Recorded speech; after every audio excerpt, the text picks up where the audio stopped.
తోటి సోదరులందరికీ, ముఖ్యంగా ఈరోజు తిరుపతి జిల్లా ఓలార్పల్లి మండలం మంగంపేట గ్రామ పంచాయతీ రీహాబిలిటేషన్ గ్రామాలైనటువంటి మంగంపేట సంబంధించినటువంటి విషయాల మీద మాట్లాడడం జరుగుతుంది.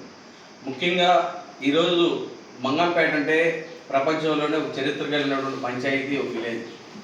గతంలో మంగంపేటలో దాదాపు 1500 ఎకరాల భూములు అయితేనేమి, ఇల్లులు అయితేనేమి, మాకున్నటువంటి సర్వ ఆస్తులు మొత్తం ఏపీఎండిసి యాజమాన్యం అభివృద్ధి కోసం, ఏపీఎండిసి యొక్క అభివృద్ధిలో భాగస్వాములుగా మేము కూడా కొన్ని వేల మందికి జీవనోపాధి ఉంటుందనే ఉద్దేశంతో మా ఆస్తులు కూడా ఇవ్వడం జరిగింది.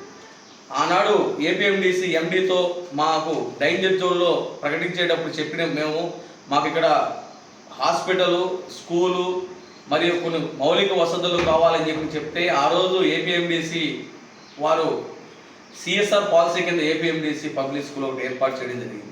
సిఎస్ఆర్ కింద ఏర్పాటు చేసిన పబ్లిక్ స్కూల్లో గత 2017లో నిర్మించినటువంటి స్కూలు 2018 అడ్మిషన్ స్టార్ట్ అయినప్పటి నుంచి ఇప్పటి వరకు, అంటే 2026 వరకు ఆ రోజు స్థాపించిన స్కూల్ ముఖ్య కారణం ఏమిటంటే, స్థానికంగా ఉన్న డేంజర్ జోన్ ప్రజలకి, డేంజర్ జోన్లో ఉన్న గ్రామస్తులకి అడ్మిషన్లు అయితేనేమి, ఫీజు విషయాలు అయితేనేమి వాళ్ళకు తక్కువగా ఖర్చుతో వాళ్ళ విద్య పూర్తి చేయాలనే ఉద్దేశంతో స్థాపించడం జరిగింది.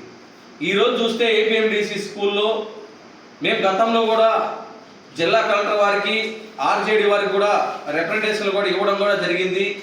అయ్యా, ఏపీఎండిసి పబ్లిక్ స్కూల్లో పెత్తందారులు ఎక్కువయ్యారు, వాళ్ళ మీద చర్యలు తీసుకోండి. ఏపీఎండిసి పబ్లిక్ స్కూల్లో గతంలో వైఎస్ఆర్ కాంగ్రెస్ పార్టీ గవర్నమెంట్ ఉండేటప్పుడు మేమేం చెప్పామంటే, స్కూల్ ఫీజులు అయితేనేమి, వ్యాన్ ఫీజులు అయితేనేమి, బుక్స్ అయితేనేమి చాలా ప్రైవేట్ స్కూల్స్ కన్నా చాలా తక్కువ రేటుకి ఇవ్వాలని చెప్పడం కూడా మేము చెప్పడం జరిగింది. అదే భాగంగా చాలా తక్కువ రేటు కూడా వాళ్ళకి ఇవ్వడం కూడా జరిగింది. ఈరోజు చూస్తే ఎక్సెల్ సిలబస్ అనే పేరుతో ఎల్కేజీ నుంచి 10th క్లాస్ వరకు దాదాపు వేలు బుక్స్ మీద రాబడుతున్నారు. అంతేకాకుండా స్కూల్ ఫీజులు కూడా బాధుడే అని చెప్పి విపరీతంగా రాబట్టడం కూడా జరుగుతూ ఉంది. అది సిఎస్ఆర్ స్కూలా లేకంటే క్యాష్ స్కూలా ఏపీఎండిసి సంబంధించింది? మేము ఒకటే అడుగుతున్నాం ఏపీఎండిసి యాజమాన్యాన్ని, ఈ కూటమి ప్రభుత్వాన్ని మేము అడుగుతున్నాం. మీరు కూటమి ప్రభుత్వం ఏపీఎండిసి స్కూల్లో ఏం జరుగుతుందో కూడా తెలుసుకోలేనటువంటి మీరు ఉన్నారంటే మీరు ఒకసారి ఆలోచన చేయాలి. నియోజకవర్గ ప్రజలైతే మంగంపేట ప్రజలు కూడా మేము ఒకటే అడుగుతున్నాం కూటమి ప్రభుత్వాన్ని, ఏపీఎండిసి యాజమాన్యాన్ని, అక్కడ పనిచేస్తున్నటువంటి ప్రిన్సిపల్గా పనిచేస్తున్న వాళ్ళు కూడా ఒకటే మేము డిమాండ్ చేస్తున్నాం. మాకు రావాల్సినటువంటి స్కూల్ సీట్లు ఏమైనాయి, మాకు ఎందుకు ఇవ్వడం లేదు స్థానికులకి, మీరు మాకు ఇవ్వకూడదని ఏమైనా చెప్పారా? అంటే గతంలో ఇస్తున్న సీట్లు ఏమైనాయి? ఒక్కొక్క డేంజర్ జోన్ బాధ్యతలు మా స్కూల్ చూసేదానికి అందంగా ఉంది, బాగుందనే ఉద్దేశంతో వాళ్ళ బాధ్యతలు వాళ్ళకి సీట్లు ఇవ్వలేదు. మరొక పక్క చేరినటువంటి బాధ్యతలు చూసే వేల ఫీజులు, వేల బుక్స్ పేరుతో రాబడతా ఉన్నారు. ఒకసారి ఆలోచన చేయాలి. ఈ నియోజకవర్గంలో ఉన్నటువంటి కూటమి నాయకులు కూడా అదేవిధంగా ఏపీఎండిసిలో సిఎస్ఆర్ పాలసీ కింద కాకుండా ఏపీఎండిసి రీహాబిలిటేషన్ సెంటర్ కింద మధ్యప్రదేశ్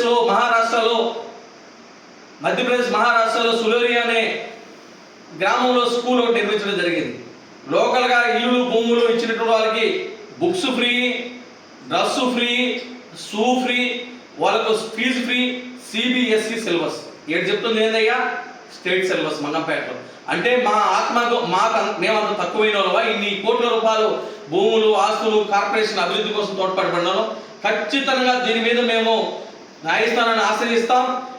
ఒక పెద్ద ఎత్తున ఏపీఎండిసి యాజమాన్య ఎదురు కూడా ఆమాన్య నిర్వహణ దృష్టి కూడా కూర్చుంది. ఎందుకంటే మాకు చాలా విధంగా మేము నష్టపోతున్నాం. మేము భూములు, ఇల్లు నుంచి కూడా ఈరోజు మధ్యప్రదేశ్లో అంత ముద్దుగా ఉందా? అక్కడ ఉన్నటువంటి ప్రజలైతే అక్కడ ఉన్నటువంటి మహారాష్ట్రలో అంత ఇదిగా ఉందా? మహారాష్ట్రలో జిల్లా కలెక్టర్ వారు ఒకటే చెప్పారంట, సిబిఎస్ఈ సిలబస్ పెట్టండి, అక్కడ ఉన్నటువంటి ప్రజలకి ఉచిత సిలబస్, ఉచిత బుక్స్, ఉచిత సంబంధించినట్టు అన్ని ఇవ్వమని చెప్పారు. ఇక్కడ ఉన్న జిల్లా కలెక్టర్కి మేము లెటర్ ఇచ్చినా కూడా కనీసం దాని మీద ఎంక్వైరీ చేసి ఏం జరుగుతున్నది ఆ స్కూల్ అని తెలుసుకునేటువంటి ఇదిలో కూడా లేదంటే మేము ఖచ్చితంగా న్యాయస్థానాన్ని ఆశ్రయిస్తాం. డేంజర్ జోన్ ప్రజల పక్షాన పోరాడతాం. డేంజర్ జోన్ ప్రజల పక్షాన ఎక్కడ పోయే సీట్లు తెలుస్తాం. అంతేకాకుండా ప్రతి ఒక్క అంశం మీద మేము ఖచ్చితంగా ఇప్పుడు జిల్లా కలెక్టర్ వారికి ఇచ్చాం, ఆర్జేడీ గారికి ఇచ్చాం, డిఈ గారికి రిప్రజెంటేషన్ ఇచ్చాం, ఎంఈఓ గారికి కూడా ఇచ్చాం. ఖచ్చితంగా జిల్లా కలెక్టర్ బాధ్యత దీని మీద అని చెప్పి మేము గట్టిగా తెలియజేసుకుంటూ డైనింగ్ జోన్ బాధ్యతలు కూడా వాళ్ళ బాధలు కూడా మాకు చెప్తా ఉంటే చాలా బాధేస్తుంది. ఈ రోజు ముఖ్య ప్రెస్ మీట్ ఉద్దేశం చెప్తూ ఈరోజు సులేరియలు ఏ విధంగా ఉచిత విద్య ఏ విధంగా పెట్టారో, ఉచితంగా ఏవి తీసుకున్నారో సిబిఎస్ సిలబస్తో అదే స్టాండర్డ్స్ మంగంపేట ఏపీ స్కూల్ జరగాలి గట్టిగా డిమాండ్ చేస్తున్నాం. వాళ్ళ బాధ్యుల యొక్క వివరాలను మీరు వినవలసిందిగా మీడియా మిత్రులు కూడా కోరుకుంటున్నాం. తిరుపతి జిల్లా ఓగురాడుపల్లి మండలం మంగంపేట గ్రామంలో ఏబిఎంటిసి స్కూల్లో 300 రూపాయల అడ్మిషన్ అనేది మా దగ్గర కట్టించుకొని ఇంతవరకు దీనిపైన ఎటువంటి రెస్పాన్స్ ఇవ్వకుండా ఏబిఎంటిసి యాజమాన్యం ఉన్నారు. దీనికోసంగా మా అడ్మిషన్లు మేము డేంజర్ జోన్లో ఉన్నాము. మంగంపేట అగ్రహారము మాది, మేము డేంజర్ జోన్లో ఉన్నాము. దీనిపైన గతంలో కలెక్టర్ గారికి, ఆర్జేడీ గారికి, డిఓ గారికి లెటర్ ఇవ్వడం జరిగింది. మాకు ఇంతవరకు అడ్మిషన్ ఇవ్వలేదు, దీనిపైన మీరు న్యాయం చేయండి అని చెప్పి. అయినప్పటికీ అధికారులు కూడా ఎటువంటి రెస్పాన్స్ అనేది మాకు ఇవ్వలేదు. దయచేసి మాకు న్యాయం చేయాలని చెప్పి ఈ ప్రెస్ మీట్ ఆధారంగా మేము కోరుతున్నాము.